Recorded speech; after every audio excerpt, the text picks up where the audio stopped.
সালমান শাহের মৃত্যুতে বেশিরভাগ মানুষ যার দিকে আঙুল তোলে তিনি তার সাবেক স্ত্রী সামিরা হক। সালমানের প্রাণনাশের রহস্য খোলাসা না হলেও সামিরা হককে নিয়ে আলোচনা সমালোচনার শেষ নেই। সালমান শাহ হত্যাকাণ্ডের মামলায় 1997 সালে 164 ধারায় জবানবন্দি দেওয়া আসামি রেজভি বলেছিলেন প্রাণ নেওয়ার আগে ঘুমন্ত সালমানকে ক্লোরোফর্ম দিয়ে বেহুশ করেন সামিরা। রেজভির দেওয়া তথ্য মতে এই কাজে সামিরার সঙ্গে তার মাও যুক্ত ছিলেন। তবে গুরুতর এই অভিযোগ সবসময় নাকচ করে এসেছেন সামিরা। 2024 সালে সালমান শাহের প্রাণহানি প্রসঙ্গে গণমাধ্যমে দেওয়া একটি সাক্ষাৎকারে খোলামেলা কথা বলেছিলেন তিনি। সামিরার দাবি, হত্যা যারা করে তারা তো কিছু ভুলে করে না, ইট ইজ।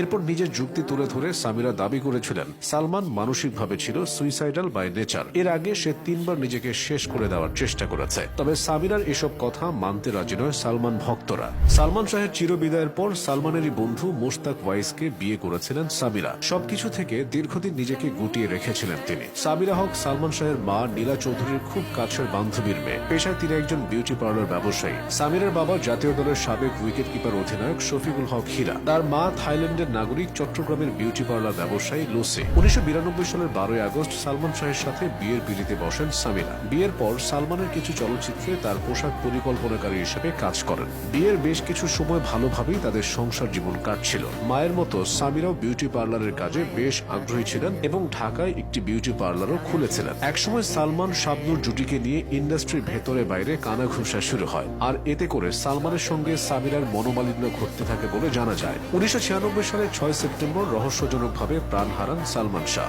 নির্মম সে ঘটনার রহস্য আজও পরিপূর্ণভাবে উন্মোচিত হয়নি।